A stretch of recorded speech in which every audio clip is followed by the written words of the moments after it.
Ce podcast est réalisé avec le soutien précieux de Pareto, Planning for a Better Life.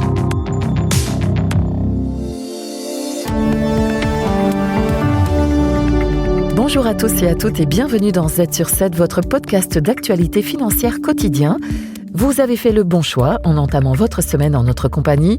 Aussi, place à l'info à ne pas manquer. Dans l'épisode de ce lundi 27 janvier, nous accueillons Bruno Coleman, économiste, académicien, auteur et observateur financier. Le formateur Bart de Wever se rend ce vendredi 31 janvier au Palais Royal avec sa dernière proposition pour la formation du gouvernement. Alors, cette ultime proposition est-elle la bonne ?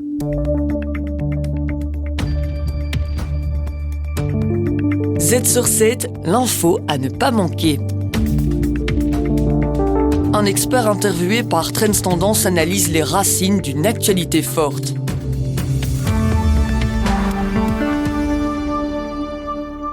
Oui, je crois qu'on va avoir un gouvernement parce que les mesures qu'on peut lire de manière éparse dans la presse semblent le résultat d'un consensus. Donc il n'y a pas de nouveaux impôts dramatiques, il y a une taxe un peu shift, un peu cut. Il y a des réformes en matière de pension qui s'inscrivent dans le temps long, donc il n'y a rien de brutal. Et donc je pense que finalement il y a un accord qui est plus ou moins équilibré. La seule chose qui me préoccupe, ce sont les augmentations salariales qui seraient apparemment bloquées jusqu'en 2027. Donc c'est comme si il y avait les salaires réels qui étaient en fait en augmentation nulle. Je ne sais pas ce qu'ils vont faire de l'index. Mais donc en fait, tant le travail que le capital vont contribuer. Et il était intuitif que les baby boomers, qui sont devenus maintenant des retraités, contribuent en partie. Et je crois que ce sera le cas. Donc finalement, ça me semble être un accord qui n'est pas une réforme en profondeur, mais qui me semble le produit d'un consensus, on va dire, soigneusement négocié. Parce qu'on parle quand même d'un effort de 23 milliards à réaliser, alors c'est 5 ans ou 7 ans, mais a priori on est plutôt sur 4-5 ans, c'est considérable. Est-ce que malgré tout, ça veut dire que ce sera pas trop douloureux ? Ce sera douloureux, mais en même temps, c'est un effort de l'ordre de 1% du PIB par an. Sachant que le gouvernement a introduit ce qu'il appelle des effets retours, c'est-à-dire qu'une partie des dépenses fiscales vont créer de nouvelles recettes fiscales dans le futur. On parle d'un taux d'effet retour de 60%, ce qui me semble effectivement énorme.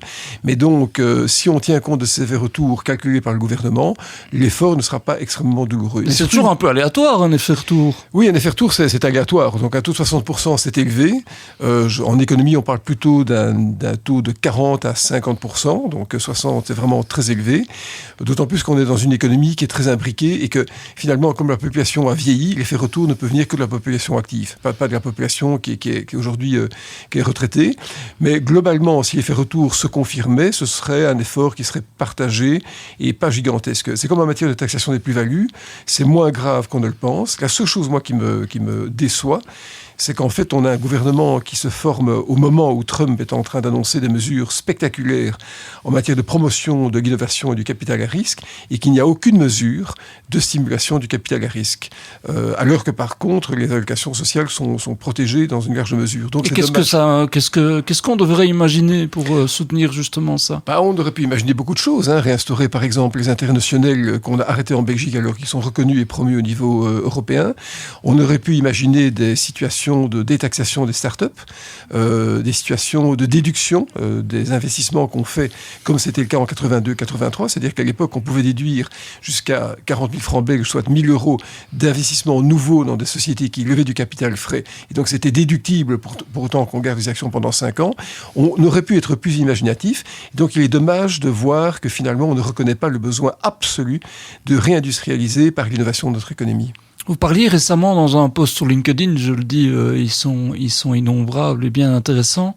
Vous évoquiez le naufrage de notre système social et fiscal. Est-ce que ici on est dans un sauf qui peut, ou bien est-ce que malgré tout on remet quelque part ce système sur les bons rails ? Non, on ne remet pas le système sur les bons rails, on le corrige à la marge. En fait, le problème est assez simple à comprendre. La fiscalité, ça sert à mesurer et à prélever ce qu'on appelle la capacité contributive des citoyens pour le financement des charges de l'État.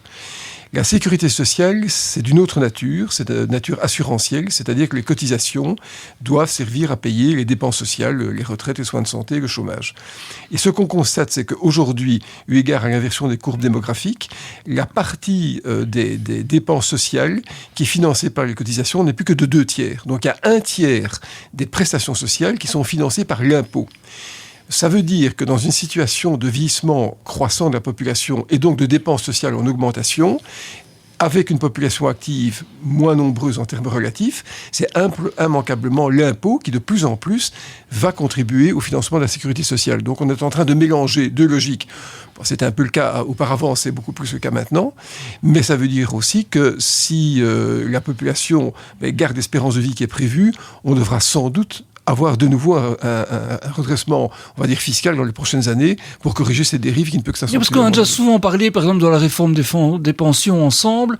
Vous avez plaidé plusieurs fois pour une réforme qui va plus loin, en tout cas qui intègre, par exemple, l'idée d'une pension qui serait la même pour tout le monde, avec sans doute une réduction pour un certain nombre, c'est-à-dire quelque part prendre la mesure de ce vieillissement. Est-ce qu'on ne le fait pas assez ?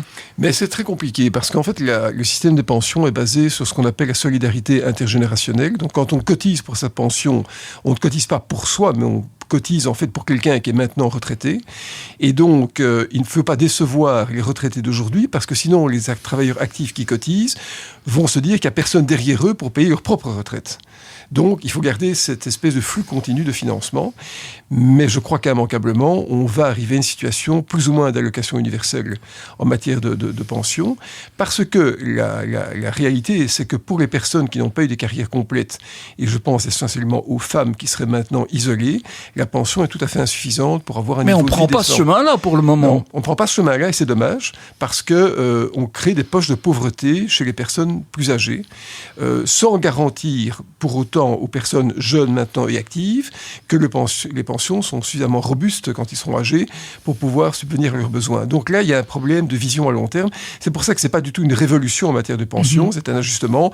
On va ajuster les pensions des indépendants, des fonctionnaires, des salariés, mais globalement, ça ne répond pas à la question principale qui est de savoir comment financer à long terme les dépenses sociales sans impôt, alors que normalement, les cotisations auraient dû suffire. Et on parle aussi d'une réforme fiscale, c'est un peu le monstre du Loch Ness de notre pays, en tout cas ces dernières années. Vous avez vous-même contribué à des réformes fiscales ambitieuses quand vous étiez chef de cabinet d'un ministre des Finances à l'époque. Donc aujourd'hui, on a l'impression qu'il est difficile d'avoir cette ambition-là. Ici, on parle quand même d'un tax shift peut-être un peu cut, mais qui est d'une ambition mesurée malgré tout, non ? Est-ce que c'est impossible d'aller plus loin ? Ce qui est compliqué, c'est qu'en fait, on est dans un contexte européen qui prône, qui exige le désendettement structurel des États. Et donc, qui demande de limiter le déficit budgétaire. Et comme, malheureusement, le contexte de vieillissement de la population fait augmenter les dépenses sociales, eh bien, on ne peut pas changer fondamentalement le système. Et si vous tentez on aurait voulu le changer, on devrait prendre 45 ans, c'est-à-dire une carrière complète, pour le renouveler. Mais aujourd'hui, on a à peu près 2,5 millions de personnes qui sont dans la situation d'être pensionnées. On ne peut pas changer instantanément le système. Et en fait, ça suscite une autre réflexion, mais qui va plus loin que le cas de la Belgique, c'est que quand on voit ce qui se passe aux États-Unis, avec un déficit budgétaire gigantesque, un endettement croissant et le plein emploi, ça veut dire que les États-Unis, aujourd'hui, s'endettent pour l'innovation, pour le progrès de demain, pour la réindustrialisation. Et nous avons une logique qui est mortifère, qui est plutôt d'austérité luthérienne d'origine allemande, qui conduit en fait à désendetter les États. Et donc, c'est pas intelligent. Nous sommes à contre-cycle, alors que nous savons, et même Christine Lagarde l'a encore dit il y a 2 jours, nous avons un problème existentiel en Europe qui est lié au manque d'innovation et de désindustrialisation. Et si par exemple, on voulait appliquer en Europe, et donc pour une quote-part en Belgique, le fameux rapport Draghi, qui demanderait des investissements de 800 milliards par an pendant 5 à 10 ans, eh bien, on ne pourrait pas le faire sans capitaux publics, qui eux-mêmes contribueraient bien sûr à augmenter l'endettement des États, une dette qui serait peut-être un jour monétisée par la Banque Centrale Européenne. Mais donc finalement, la question qui se pose, c'est de savoir si l'Europe, dans sa globalité, et dans cette espèce de contraction budgétaire à laquelle nous, Belges, on doit s'adapter, prend le bon chemin, et à mon avis, c'est pas le cas. Parce que vous l'avez dit, le rapport Draghi, il met le doigt sur les mesures à prendre, des investissements massifs, une union des capitaux techno beaucoup plus avancée qu'aujourd'hui, une gouvernance économique. C'est toutes des évolutions qui sont écrites sur papier, donc on pourrait le faire. On pourrait le faire. En fait, Draghi l'a écrit et Trump le fait. Ce qui veut dire qu'aujourd'hui, on voit que la Commission est empêtrée dans les engagements du Green Deal qu'il faut bien sûr respecter, mais sans avoir de marge budgétaire suffisante pour engager les dépenses associées au rapport Draghi. C'est extrêmement grave. Et d'ailleurs, je suis intimement convaincu que cette Commission ne va pas se terminer dans 5 ans comme elle a commencé. C'est-à-dire, je serais très surpris qu'en l'état des choses et compte tenu des contraintes qu'on peut constater, Ursula von der Leyen garde son mandat pendant 5 ans. Je crois qu'à un moment, il va falloir une révolution de pensée en Europe. Et d'ailleurs, quand Viktor Orban et d'autres disent on veut maintenant des think tanks à Bruxelles parce qu'on veut repenser l'Europe de manière plus confédérale pour donner plus de liberté aux pays qui ont des cycles économiques et des topologies industrielles différentes, je pense qu'il y a une certaine légitimité à ce qu'il dit. Je ne parle pas du personnage dans sa globalité, je parle du message politico-économique qu'il donne. Et donc, on va certainement voir que l'homogénéité imposée par l'Europe en matière de désendettement est parfaitement incompatible avec l'expansionnisme industriel que les Américains sont en train de mettre en œuvre devant nos yeux. Et ça devrait nous faire ouvrir les yeux. Hein. Plutôt d'être sidérés, on devrait agir. Et parce que la phrase que vous avez mentionnée là, Draghi l'a dit, Trump le fait. C'est fort comme phrase. Alors je sais bien que là aussi vous parlez pas du personnage dans son ensemble, mais c'est quand même un constat. Ça veut dire quoi? Ça veut dire que l'Europe n'est pas au rendez-vous de ce changement de l'histoire? À partir du moment où les champions technologiques sont déjà américains, mais que le gouvernement promet un investissement, est-ce qu'il sera uniquement privé ou public, c'est pas très clair, de 500 milliards de dollars, ça montre bien qu'ils ont des objectifs. En fait, cette société américaine, que je connais un peu, elle vit maintenant sur un projet de société, qui est certes un projet d'égoïsme et de prospérité individuelle, mais il y a un projet industriel global, comme il y avait eu il y a 15 ans le plan digital, qui était énorme, qui avait été établi par les États-Unis, et qui avait été co-rédigé avec les grandes entreprises de la Silicon Valley. Et aujourd'hui, on voit en Europe qu'on est en fait perdant complètement de cette mondialisation digitale, on est nulle part, à part un groupe français, mais d'une taille tout à fait infime par rapport à la capitalisation boursière des entreprises américaines, et qu'on a en fait quelqu'un comme Draghi qui a pensé à ce qu'il fallait faire. Maintenant, le relais de l'action doit être trouvé. Et je crois qu'on ne va pas y arriver, puisqu'en fait, Ursula von der Leyen, je la voyais hier, de nouveau, elle parle d'une sorte de résistance, d'opposition aux États-Unis, mais tout ça va être balayé par les preuves des faits. C'est-à-dire qu'on ne sera pas du tout capable de se battre contre les États-Unis, on ne le veut pas, d'autant plus que nous sommes exportateurs nets vis-à-vis des États-Unis. Donc on devrait plutôt profiter de la position d'exportateur, c'est-à-dire que nous nous enrichissions grâce aux importations américaines pour libérer des budgets publics et pouvoir mettre en œuvre ce fameux plan Draghi. Parce que si on ne le fait pas, alors tout le monde l'a dit, il n'y a pas que moi, mais nous avons un risque de déperdition complète de vitalité économique. Complète. En même temps, on avait fait un dossier ensemble il y a quelque temps, avant l'élection de Donald Trump, mais vous étiez d'ailleurs un des premiers à dire qu'il serait élu, ou en tout cas à le pronostiquer. Mais votre constat, c'est de dire aussi l'arrivée de Donald Trump, elle peut être dangereuse pour l'économie américaine et l'économie mondiale, notamment en raison de l'endettement important des États-Unis. Est-ce que c'est toujours un constat que vous faites? Oui, la politique de Trump est contradictoire. C'est-à-dire que l'expulsion de migrants, on verra dans quelle proportion, les barrières tarifaires qui vont être imposées vont immanquablement contribuer à alimenter l'inflation dans un pays qui est déjà au plein emploi et qui a déjà un déficit budgétaire important.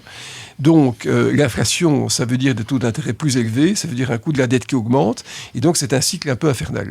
Et donc on pourra en arriver à une situation où finalement les États-Unis sont de plus en plus endettés, ce sera sans doute le cas, de plus en plus frappés par l'inflation, mais ça veut dire aussi que le risque existentiel sur la dette américaine et le dollar persiste. Donc ce que j'avais dit il y a un an, à savoir qu'il y aurait un risque à un moment qui se pose sur le dollar, va se concrétiser. D'ailleurs, on n'a jamais autant parlé de monnaie alternative qu'en 2024 et en 2025. Donald Trump en a même créé une, si je peux me permettre. Voilà. Ouais. Donc, c'est donc la preuve quand même qu'une des failles ou une des solutions, une des échappées du système, mise en œuvre par les Américains, ça peut être la monnaie. Ce qui veut dire qu'il y a peut-être d'autres questions à se poser dans nos économies quant à la solidité du secteur bancaire, qui pourrait un jour peut-être, d'une manière inattendue, être impacté. Et donc, je pense qu'on doit d'abord, donc, on disait investir industriellement, mais aussi imaginer à tous les scénarios disruptifs qui pourraient nous frapper suite, effectivement, aux contradictions de l'économie américaine. Et puis, il ne faut pas oublier une chose, c'est que Donald Trump veut absolument un dollar très faible pour stimuler les exportations américaines, combiné à des barrières tarifaires à l'entrée. Mais l'inflation américaine, qui entraîne des taux d'intérêt plus élevés, est de nature à renforcer le dollar et à attirer des investissements américains étrangers aux États-Unis. Donc on a une contradiction, et je garde cette inquiétude, dans le fond de mes plus sombres cauchemars, qu'un jour on pourrait avoir un problème sur le dollar ou un changement de parité. Et d'ailleurs, le secrétaire d'État au Trésor américain a parlé lui-même d'un nouveau Bretton Woods, qui était l'accord d'après-guerre, avec bien sûr l'idée de réaligner des devises, pas pour un dollar plus fort, mais bien sûr pour un dollar plus faible. Et d'aucuns sont en train de parler, surtout dans la presse américaine, des fameux accords du Plaza de 85, qui avaient eu pour objectif d'affaiblir fortement le dollar, dont la force pénalisait les exportations. Donc on reparle d'événements monétaires passés, importants, on reparle de monnaie alternative, on parle beaucoup trop de monnaie pour que ça en soit anodin. Donc je garde cette inquiétude, effectivement. Dernière chose, Bruno Coleman, on vit qu'à une période démocratiquement instable, voire inquiétante. Alors c'est des sujets un peu à part par rapport à tout ce dont on vient parler, mais pas tout à fait. Est-ce que ça aussi c'est une inquiétude que vous avez et qui rejoint peut-être aussi votre brûlante inquiétude? Je reviens toujours sur le titre de votre dernier livre, mais qui est relative au climat. Est-ce qu'il y a des enjeux démocratiques et écologiques qu'on est en train de manquer complètement? On va rater les enjeux écologiques, puisqu'on a déjà dépassé ce qu'on croyait combattre à un horizon de 10 ans. Et Trump n'a aucun intérêt pour la chose écologique. Donc on va en fait accélérer la course vers la perdition de l'humanité. Mais je crois que dans la logique trumpienne, finalement, les plus forts et les plus riches s'en sortent. Tant pis pour les autres. Et puis effectivement, on a une formulation démocratique américaine qui est en train de se modifier. Les États-Unis sont en train de devenir... je ne vais pas dire une plutocratie, ni une kleptocratie, mais enfin quelque chose d'un peu compliqué. Et en fait, ce qu'on voit, c'est que dans la plupart des pays, mais aussi en Belgique, parce que les parallèles peuvent être tirés à une échelle bien sûr microscopique, les pouvoirs exécutifs de plus en plus s'imposent au détriment des pouvoirs législatifs. Et donc, on est dans des gouvernements de plus en plus techniques, ce qui veut dire que l'intelligence collective qui émane des représentants élus par les citoyens électeurs est probablement en train de se dissiper. Et ça, c'est extrêmement inquiétant. Ça veut dire que l'erreur sera plus fatale et plausible, parce que les dictateurs éclairés sont plutôt rares, que ce qui peut découler d'un cénacle d'intelligence collective. Le constat est rude, mais l'Europe semble bel et bien à la traîne face aux concurrents américains. Le dilemme est complexe. Faut-il tout miser sur le développement industriel et économique au détriment de la transition écologique nécessaire, ou bien revoir ses ambitions environnementales afin de concurrencer les États-Unis et la Chine? Il relève du futur gouvernement de se positionner sur la question. Pour refermer votre épisode, je vous laisse en compagnie de Pareto, l'astuce du jour, la restructuration du patrimoine au sein du contrat de mariage. Merci pour votre fidélité et à bientôt.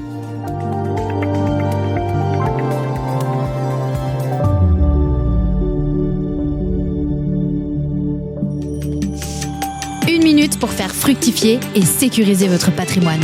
En collaboration avec Pareto. Le saviez-vous, restructurer son patrimoine au travers d'un contrat de mariage est possible. Tout à fait exact. 3 régimes matrimoniaux s'offrent à nous. Le premier, la séparation des biens, où un acte notarié sera requis. Même chose pour la communauté universelle, également un acte notarié. Ce qui ne requiert pas de contrat de mariage est le régime légal, qu'on appelait par le passé la séparation des biens avec communauté d'acquêt. En fonction du régime que nous allons choisir, les biens seront 50-50, seront peut-être plus d'un côté ou plus de l'autre, et cette technique est importante à 2 niveaux. Tout d'abord, à bien identifier à qui appartient quel bien lors du mariage ou lors du vivant, mais ensuite également de faire en sorte que lors d'une succession, le patrimoine soit suffisamment bien structuré pour éviter de faire face à une mauvaise situation. Vous voulez sécuriser votre avenir fiscal et patrimonial? Contactez Pareto.